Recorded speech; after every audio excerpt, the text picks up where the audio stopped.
ওকে, class 10-এ আমরা শুরু করছি লম্ব বৃত্তাকার চোঙ। অনেক দিন পরে ক্লাস 10 ভিডিও আসছে। তো আগের উপপাদ্য চ্যাপ্টারটা হয়ে গেছে 7.3। এই ভিডিওতে আমরা শুরু করছি লম্ব বৃত্তাকার চোঙ। লম্ব বৃত্তাকার চোঙ মানে বুঝতে পারছি চোঙের একটা ছবি, এরকম পাইপ বা টিউবলাইট বা এরকম টাইপের জিনিসগুলো হচ্ছে চোঙের উদাহরণ। চোঙটা যদি আঁকি মোটামুটি ভাবে,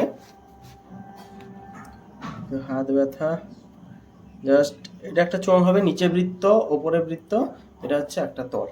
ওকে, চোঙ সম্পর্কে আইডিয়া আছে আমাদের, চোঙ কাকে বলে বুঝতে পারছি। তো চোঙের এইটা একটা তল, এটা হচ্ছে সমতল, বাইরে থেকে বৃত্ত হলে এটা সমতল, আর নিচেরটা হচ্ছে সমতল। তো দুটি সমতল এবং এইটা যেটা বডিটা হচ্ছে সেটা হচ্ছে একটি বক্রতল। বডিটা বক্রতল, পুরো প্লেন করে যাচ্ছে। আচ্ছা, চোঙের দুটো জিনিস আর শিখবো, একটা হচ্ছে আয়তন। আয়তন মানে যে পরিমাণ জায়গা জুড়ে থাকে তার ভেতরে বাইরে সব মিলে যা যা আছে জিনিসপত্র, সেটা হচ্ছে একটা বৃত্ত হচ্ছে পাই আর স্কোয়ার, বৃত্তের ক্ষেত্রফল, তার সাথে উচ্চতা যদি এইচ হয় তাহলে হচ্ছে ইন্টু এইচ, তাহলে পাই আর স্কোয়ার এইচ। এটা হচ্ছে আয়তনের সূত্র, ঘন একক। আর হচ্ছে আরেকটা সূত্র হচ্ছে সমগ্র তলের ক্ষেত্রফল।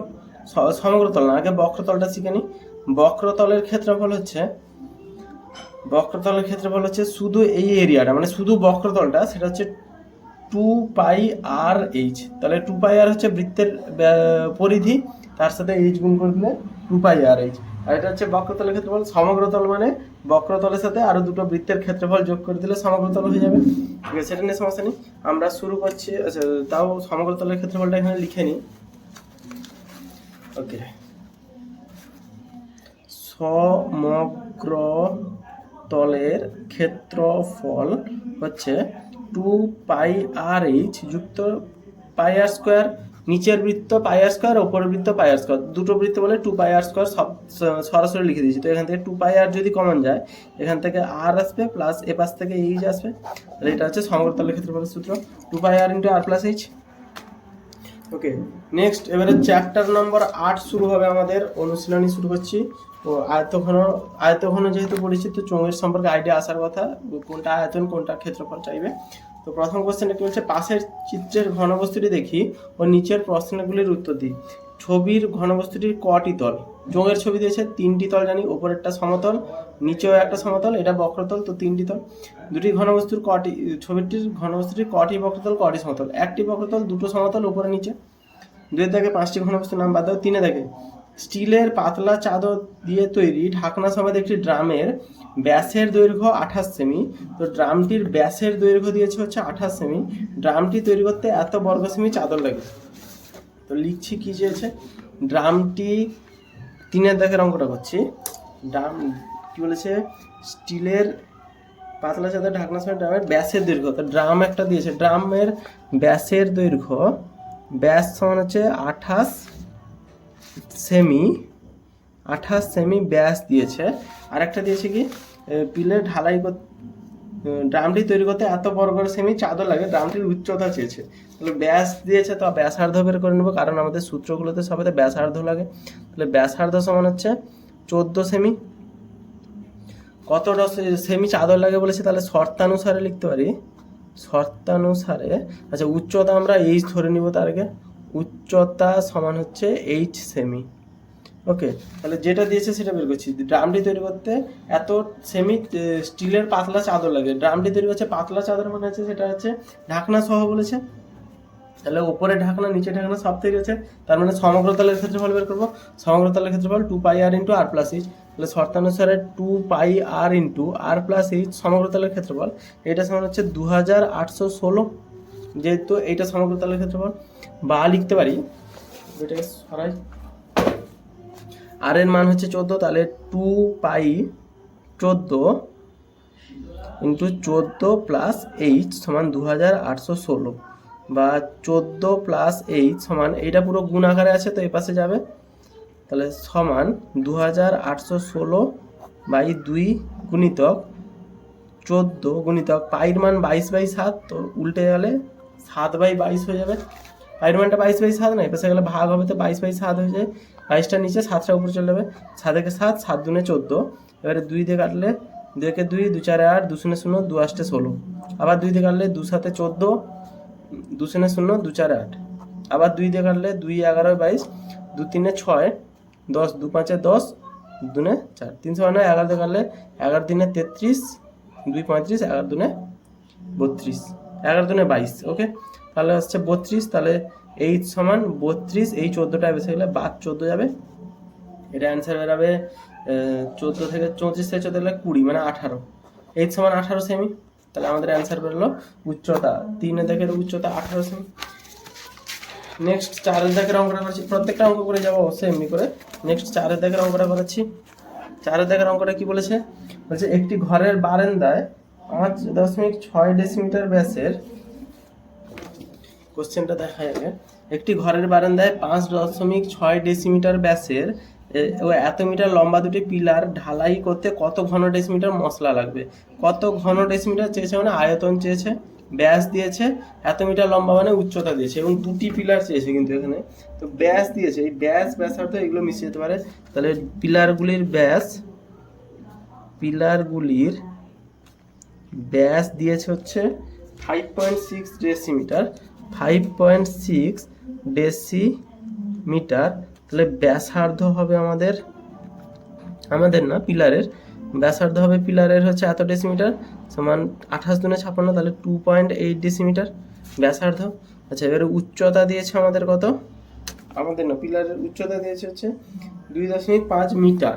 আচ্ছা, এখানে উচ্চতা দিয়েছে 2.5 মিটার, উচ্চতা 2.5 দিয়েছে মানে কিমি, হেমি, ডেকামি, ডেসিমি, মিটার থেকে ডেসিমি করতে 10 দিয়ে গুণ করতে হবে, তাহলে 25 ডেসিমিটার করে দেবো। তাহলে ব্যাসার্ধ পেয়েছি এবং উচ্চতা পেয়েছি।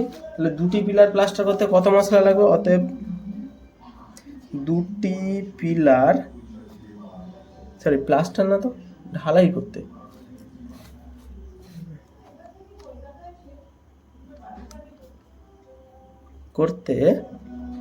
মশলা লাগবে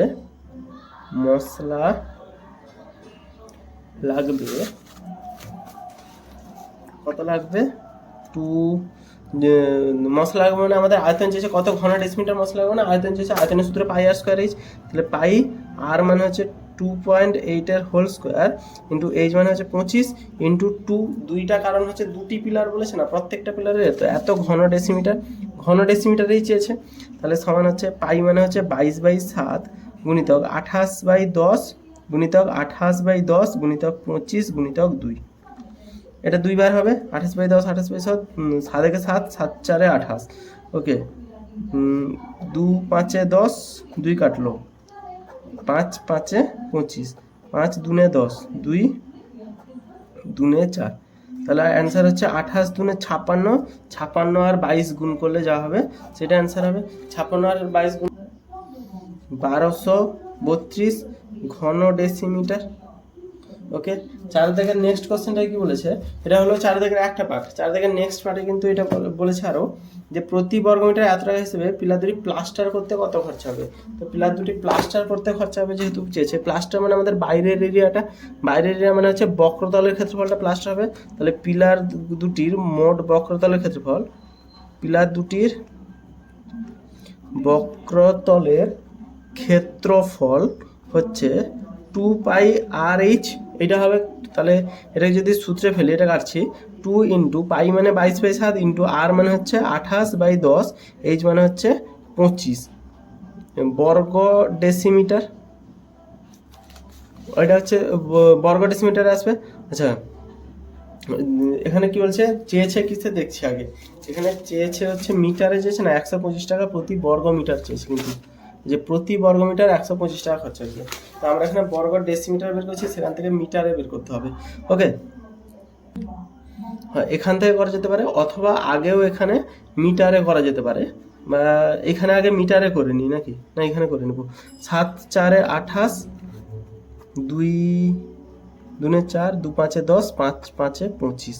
ওকে, তো 22 2 44, 22 2 44, এখানে 2 5 10, এটা কিন্তু আলাদা এর সাথে, 2 5 10, তাহলে 44 10 এত বর্গ ডেসিমিটার।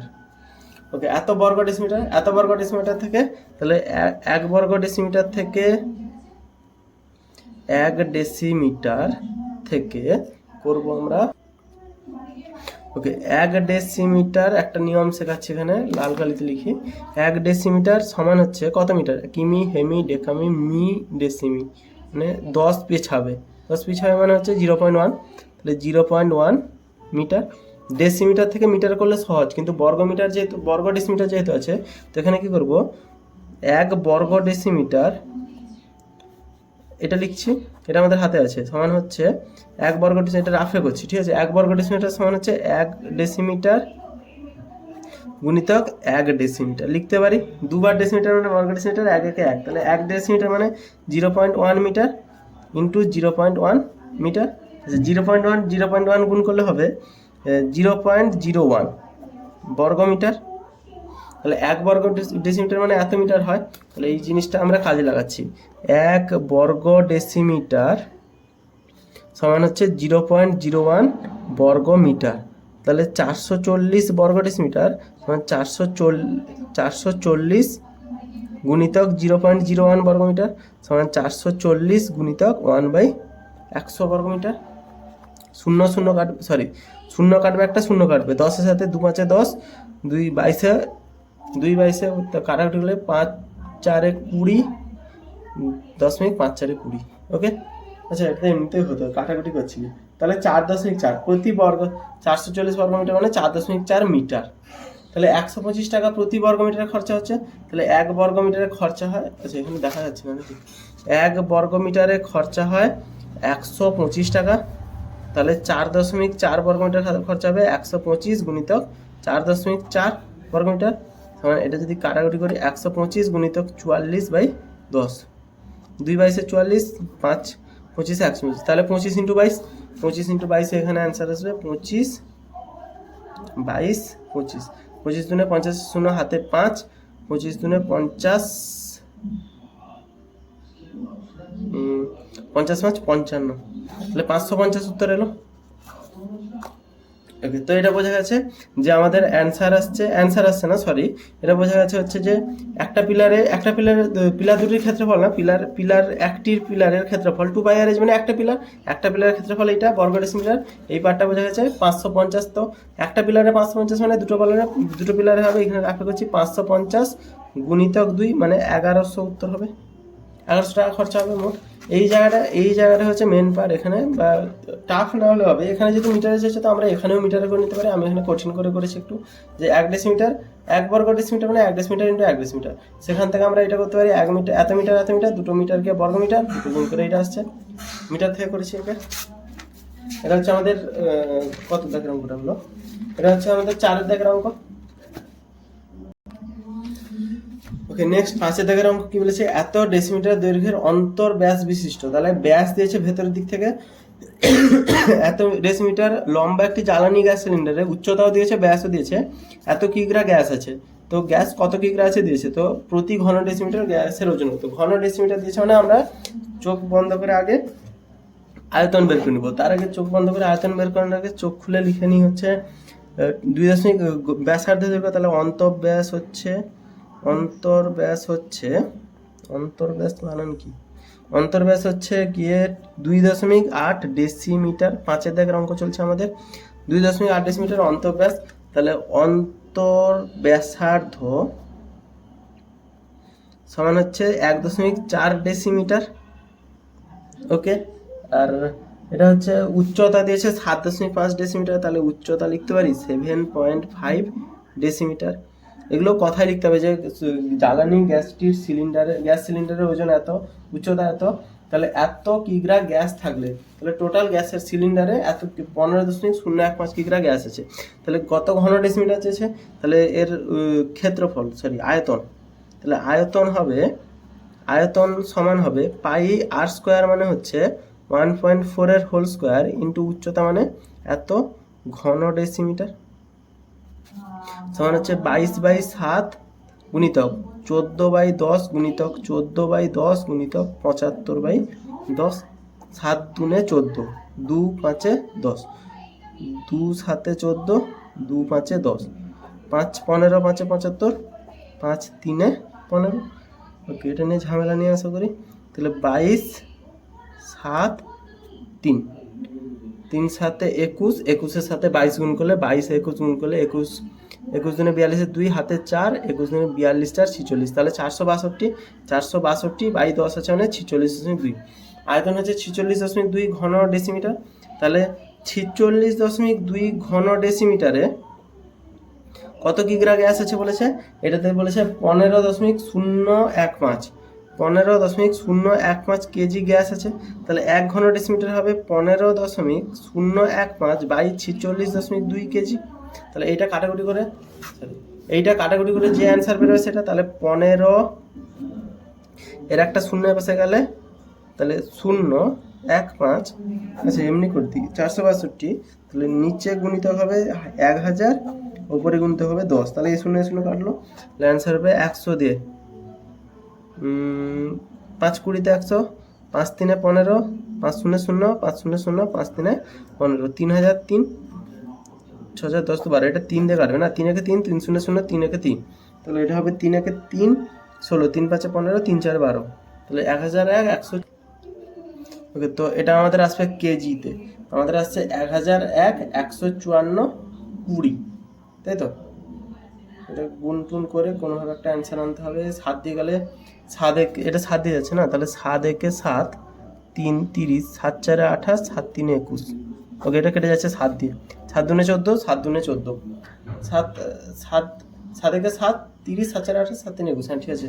2 11 22, সরি উল্টোটা বললাম, 11 দুনে 22, তাহলে 11 একে 11, 11 3 33, তাহলে 2 থাকলো এখানে 20, 13 বাই 20 দুনে 40, তাহলে অ্যান্সার আসছে আমাদের কত? 13 বাই 40 কেজি। 13 বাই 40 কেজি মানে এটা গ্রামে করে নিই, তাহলে 40 গুণিত 1000 গ্রাম, 0 0 কাটলো, 4 25-এ 100, এত কেজি। তাহলে 25 3-এ 75, 5 হাতে 7, 25 একে 25 7, 7 5 32, 325 গ্রাম অ্যান্সার আছে। তাহলে এটা হবে, এটা বোঝা গেছে কাটাকুটিটা নিয়ে সমস্যা নেই। এটা আয়তন বের করেছি, তো এত আয়তনের ওজন এত কিগ্রা বলেছে, তো পুরো গ্যাস সিলিন্ডারের ওজন ওজন হচ্ছে এত কিগ্রা, আর গ্যাস সিলিন্ডারের আয়তন আমরা এত ঘন ডেসিমিটার বের করছি, তার মানে এত ঘন ডেসিমিটার যে এত কিগ্রা, তাহলে 1 ঘন ডেসিমিটার মানে কত কিগ্রা বের করলো। আজকে কমপ্লিট হলো 5 থেকে, নেক্সট ভিডিওতে 6 থেকে শুরু হবে।